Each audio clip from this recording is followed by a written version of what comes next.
The poaching and trafficking of rhino horns remains a big problem today.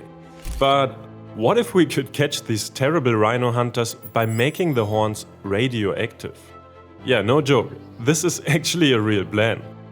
From Mexico and Florida passing historic new animal laws, to the amazing comeback story of species that nearly went extinct, to the largest ever discovered insect in Australia.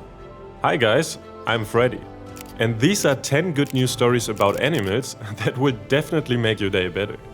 And there's also a major good bonus story at the end. And let's start with the comeback of the smallest snake in the world. During a recent ecological survey in Barbados, an NGO team discovered the Barbados thread snake, last seen almost 20 years ago. Why? Because over the last 500 years, 98% of Barbados' primary forest has been destroyed for farming. Today, the forest area on the island makes up only 15% of its total land cover, which means that the environment has drastically changed over time. Another reason why the species hasn't been seen in nearly 2 decades is the fact that this tiny snake can only grow up to 10 centimeters in length. This makes them the smallest snakes in the world, and pretty hard to find. It's actually so small that the scientists had to look at it under a microscope to make sure it was the correct species. This discovery is thanks to a project led by a branch of the Barbados Ministry. Their goal is to better understand and protect the habits and habitat of their reptiles, including that of their native thread snake. And here's another great comeback. The blue iguana is back from extinction. Before humans inhabited the Grand Cayman Island, somewhere during the 1600s, these beautiful reptiles thrived there in abundance. But humans brought with them feral cats and dogs, and these reptiles were constantly being hunted by both man and animal. By the 1990s, it was estimated that only around 100 to 200 blue iguanas were left on the island. By the early 2000s, that estimation had dropped to less than 30. The Grand Cayman Islands' largest native land animal was literally on the brink of extinction. Luckily though, conservationists stepped in and started captive breeding programs, in which eggs are hatched safely in captivity and away from predators. The hatchlings are then raised for 2 or 3 years before returning to the wild. So far, around 1,200 blue iguanas have been released into protective wildlife areas on the island. Since then, they've been downlisted from critically endangered to only endangered, with their numbers now slowly rising. Conservation teams are still keeping an eye on them by tracking their movements and making sure their environments are safe from invasive predators. And a lot still needs to be done to curb the feral cats problem and expand protective areas. All of this will give these reptiles an even better chance at survival. And even better news, blue iguanas aren't the only lizards making a comeback, because a gecko species on a Galapagos island is no longer extinct. Researchers have always believed that this gecko had died out on the Rabida Island long before humans discovered it in the 16th century. Scientists have only been able to study the species by looking at partially fossilized remains, called subfossils. However, a paper published in 2025 had some really good news. It revealed that in 2019 and 2021, scientists on an expedition to the island not only spotted several of these little animals, but also managed to collect samples for further studying. The rediscovery of the species also hinted at why this tiny creature had come so close to extinction. It's not clear exactly when, but sometime during the last 50 years, rats were introduced to the island. The rat situation got so bad that in 2011, the island implemented a rat eradication program. Rat poison was literally dropped from the sky, and the threat was largely eliminated. Prior to this program, extensive searches were done to spot these geckos, but not a single one was found on the island. Then, a year after the rats were eliminated, the first ever living leaf-toed gecko was spotted and photographed. It seems like with the rats under control, these geckos have been able to up their numbers. In 2019, 9 living specimens were found, and just 2 years later, 10 more. And here are even more good news regarding conservation efforts. because this bat has been downlisted. The Livingstone's fruit bat has gone from critically endangered to only endangered on the IUCN list. And it's all thanks to years and years of collaborative conservation work. This bat can only be found on 2 islands in the Union of Comoros, off the east coast of Africa.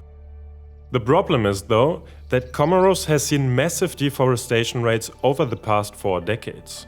According to the country's environment minister, they have lost 80% of their forest between 1995 and 2014.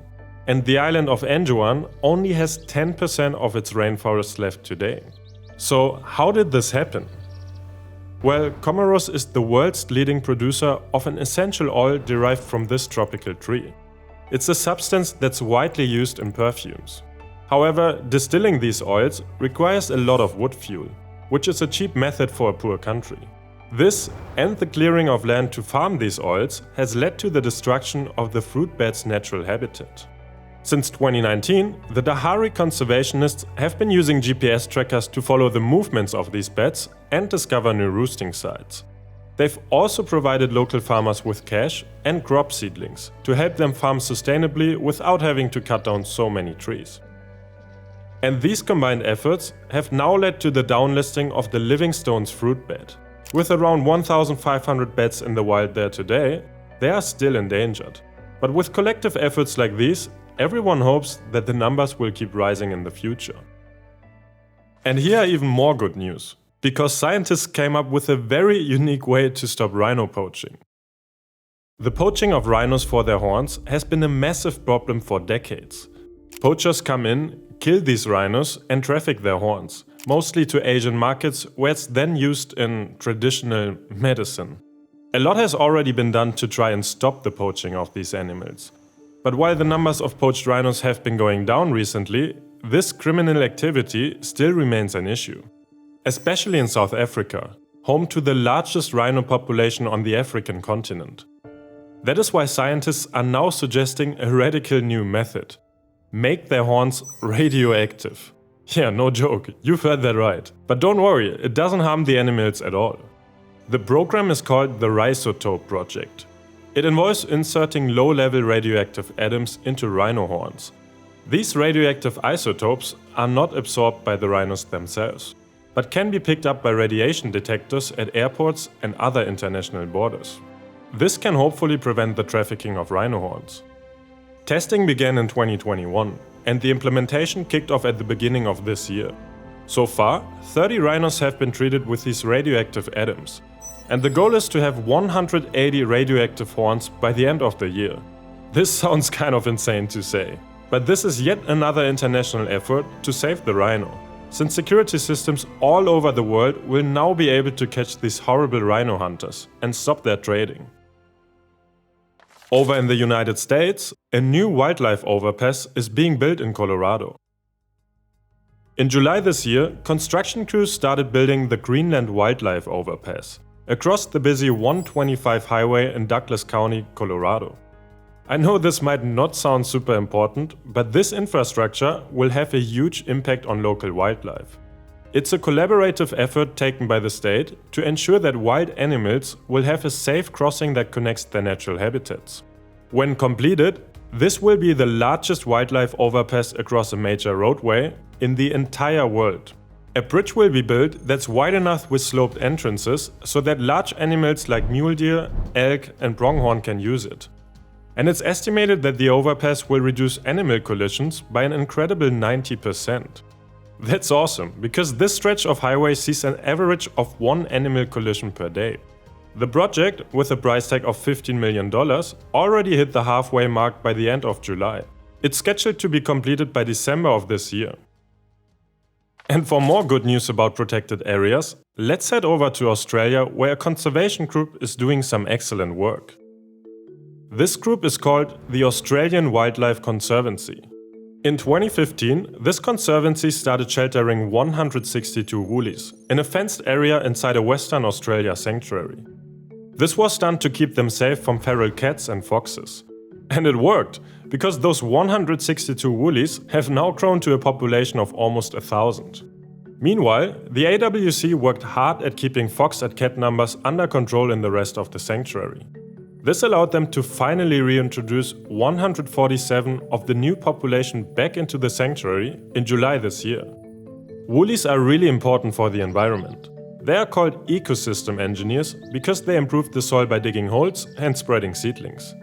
Since the Australian Wildlife Conservancy bought the Mount Gibson land in the year 2000, they've managed to reintroduce a bunch of locally extinct species. And they don't just operate in Mount Gibson. In fact, this is a map of all the sanctuaries and sites across Australia that are protected by this conservancy. Right now, it makes up about 1.7% of Australia. But their plan is to occupy a full 5% of the country's landmass by 2035. This is truly significant for a country that has the worst mammal extinction rates in the world, mainly due to invasive predators. That's why Australia is now aiming to have 30% of all its land protected by the end of this decade. And they are well on their way, with 24% already protected by government entities and groups like the AWC. And we stay in Australia for our next story. Meet this new super-sized stick insect. At 40 centimeters, with a weight just short of a golf ball, this newly discovered insect with its strange name might just be the heaviest in Australia. Which, to be honest, is also the only place in the world I would expect you to find something like this. This giant bug was found hanging out high up in Queensland. The researchers from James Cook University who found it couldn't even reach it and had to use a long stick to get it down. They believe that this species hasn't been found until now because it lives so high up in canopies. They also reckon the species is so huge because a bigger body mass can help it survive in the cold temperatures of a rainforest at high altitude. A find like this, however, remains significant because as many as 70% of insects in Australia have yet to be formally identified and given a scientific name. From new species, we now move on to new animal laws. This takes us to the United States, where Florida has signed an important new pet law. In May this year, Governor Ron DeSantis signed a new law that will see tougher penalties handed out to people who abandon their pets during natural disasters. Called Trooper's Law, it was heavily influenced by a man who left his dog chained and stranded in floodwaters during Hurricane Milton in October last year. The dog was rescued by a state trooper, hence the name of the law, and put into foster care. Its owner was tracked down and charged with animal cruelty. With this new law coming into effect on October 1st this year, a charge like that could land a perpetrator in prison for up to 5 years, with a $10,000 fine added on top of it. DeSantis has also signed a new bill that will ensure harsher criminal penalties for anyone who shows severe cruelty to any pet. This bill has already taken effect as of July 1st. It involves longer jail sentences and an official database of animal abuses. And before we continue, just a quick thanks for all of your ongoing support and all of these positive comments. And if you want to see more good news, make sure to subscribe to my channel. And now, on to our final two stories. Mexico bans all dolphin shows. In June this year, the Mexican government approved a nationwide ban on the use of marine mammals for entertainment. This new legislation comes after a dolphin aquarium in Riviera Maya had their shows shut down because a dolphin died and the authorities found a string of violations. This has been an ongoing problem in Mexico for many years now. A larger investigation found that many of these dolphins are born in captivity, kept in artificial tanks, and forced to train for entertainment purposes. They suffer from chronic stress due to small tanks, show abnormal behavior like aggression and self-mutilation, and are prone to diseases like lung cancer. Mexico's new law came into effect on July 1st and gave every dolphin aquarium in the country 18 months to relocate their dolphins to seaside sanctuaries. Keeping dolphins captive and forcing them to entertain crowds of people day in and day out is both harming them physically and psychologically. What a surprise, to be honest. Which is why Mexico's move to ban this practice on a national level is a win for the fight against animal cruelty. They now join several other countries across the world who have already done the same. And now it's time for our bonus dose of good news, which is a really big deal and much to be excited about. Because French Polynesia has created the largest marine protected area in the world. In June this year, the collective French islands known as French Polynesia announced that they have created a marine protected area half the size of China. This MPA will cover the territory's entire exclusive economic zone. Activities like deep-sea mining and bottom trawling will be heavily restricted in this area. On top of that, an area 1/10 the size of China will become either highly or fully protected areas. This means that only coastal fishing, scientific exploration and ecotourism will be allowed in these areas. And it doesn't stop there, because on World Ocean Day 2026, another chunk 3 times the size of Florida will be added to the highly protected area. And now I want to hear from you. Do you think Florida's new pet laws will help reduce pet cruelty? And do you think radioactive rhino horns will help solve the horn trafficking problem? Leave me your thoughts in the comments below, and as always, thank you for watching and I see you in the next video. Bye bye!